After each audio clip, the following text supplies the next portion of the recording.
Welcome back to SwitchCorner. My name is Alex and today we're taking a look at the crossplay beta for Knockout City on the Switch, promising us here a taste of what the game has to offer, how are first impressions, and do I see enough here that I'm going to be happy to part with 20 bucks of my cash once it sees full release. Well, today we're going to be looking at gameplay, graphics and frame rate, so hit subscribe if you love the Switch as much as we all do here. Join our growing family and let's get started.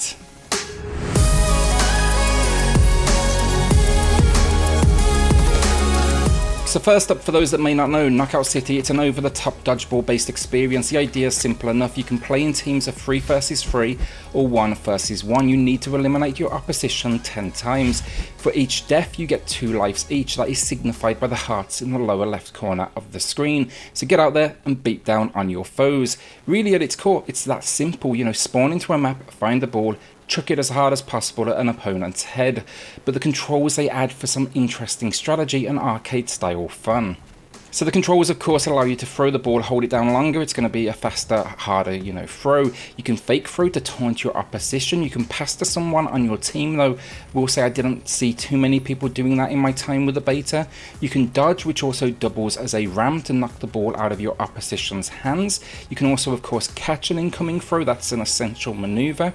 You can spin, you can flip, you can even roll up into a ball so your teammate can throw you, causing instant death. That's a very cool thing.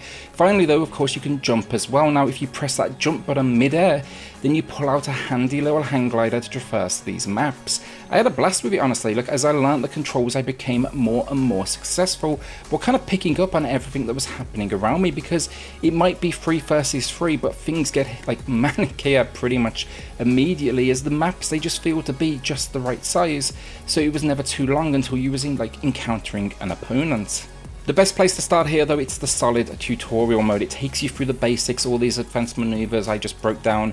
It's absolutely essential if you want to win. I tried to jump straight into battle, got pummeled immediately and kind of learned that the hard way. I was, like many out there no doubt, a little over eager to get into the action. The best thing it teaches you though, alongside the typical dodgeball scattered around the map, it's got to be that each battle comes with a specialized ball type. A few of my favorites, there's a cage one, it locks up your opponents. You can either chuck them at someone else, causing instant death, or my personal favorite was just to throw them straight off the map, causing death to them. A couple more on top of that though, there's one that's like a barman, and another that's a homing missile shaped more like an American football. It created a slightly different dynamic though for each battle, and that randomization, meaning you can never choose, means you need to become skilled with all of them, and I like that. It definitely leads to a little bit of flavour for every single battle. In this beta then, the 3 maps, they give us a nice window into what we can expect. We get a rooftop level, meaning a whole lot of places to fall to your death, and trust me, did that more than a few times. A city based level which has a lot of traffic, meaning you need to be extra aware of your surroundings because these cars connect with you, that ball is going to fly out your hands. And then an almost warehouse one that features these fast travel tubes that kind of gave me, think Futurama vibes. The gameplay here though, look, overall super fast paced. The battles are first to 10 kills. You need to take 2 rounds overall to get that victory. There's a quick 5-second respawn counter between deaths. There's no limit on how many times you can die, and because the pace is so quick from start to finish, maybe the average battle time here 5 to 10 minutes at a push. Between matches then as well, it gives you a hint of how it's going to drive longevity with leveling up thanks to XP, collectibles and items you can purchase, like XP boosting energy drinks for example. There's no doubt going to be a ton of customization. They have a small amount of that on show here with the solid character creator. And then my favorite piece of it all, challenges. These award extra XP, like can you catch an opponent's throw, let's say 100 times. It's simple kind of addition, but I see where that will drive addiction, because these will refresh constantly on full release and I will definitely be chasing them.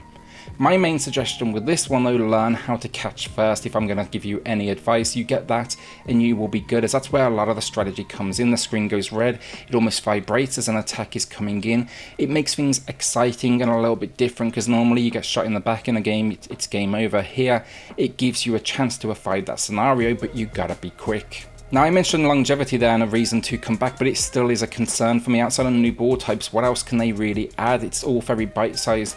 So if I had to guess with this one, right now I feel like I'd pick it up for maybe a few quick matches, you know, 15 minutes here and there, but not necessarily hours on end like some online multiplayer games. It's nice though, knowing it's got crossplay, so there's going to be a consistent community of players, and yeah, I actually have space for something like that in my library where maybe, you know, I have a moment, I don't have a huge chunk of time available, but I want to have a quick battle or two. This will be perfect for those moments. So the frame rate, and it's solid, it sticks to mostly 31, which is a little unusual, but never dropped below 30, and yes, it is online. Yes, you could argue we need 60, but I think it's fine from today's experience. It was smooth from start to finish. There were no drops outside of a slight build-up loading back in after a death, which makes sense. And yeah, it's always good to see consistent performance. The only question I really do have, with it being crossplay, do other platforms run at 32? Was this the intended frame rate? If not, then yes, maybe we might have a problem. I wouldn't say though today I was ever at a disadvantage, and thanks to its style, I think this will find a more than comfortable community of Switch players. I actually think it's probably going to find that the Switch is probably its biggest community out of them all, and will no doubt be facing others experiencing the same frame rate as us. So graphics and audio, it's got that cartoon look to it. For me, it sits somewhere between Fortnite for its cartoon-like characters, and then I'd say almost Splatoon for map design. Simplistic basically, but it's extremely vivid in its color palette, and that all plays into the over-the-top gameplay, world design, and it just makes it extremely easy to spot all these dodgeballs flying all over the shop, which is really all you can ask for. The soundtrack then has this almost like jazz-like poppy tone to it, which I actually really liked. It is repetitive, but I think the music, for me, it added a character to the game that matches the almost futuristic take on think like 50s cars, stuff like that, and I think that was a solid design decision, because it would have been very easy for this one to lack any personality, like, you know, any personality at all, honestly. But what they've done here is made the music just a little bit different to what maybe you'd expect, and that definitely builds on it. Outside of that, for audio, there's a simplistic announcer voiceover occasionally, a hub world to explore. I'm more a fan of just jumping into the menu and choosing the game mode I like, but there's definitely a few things to see there and experience.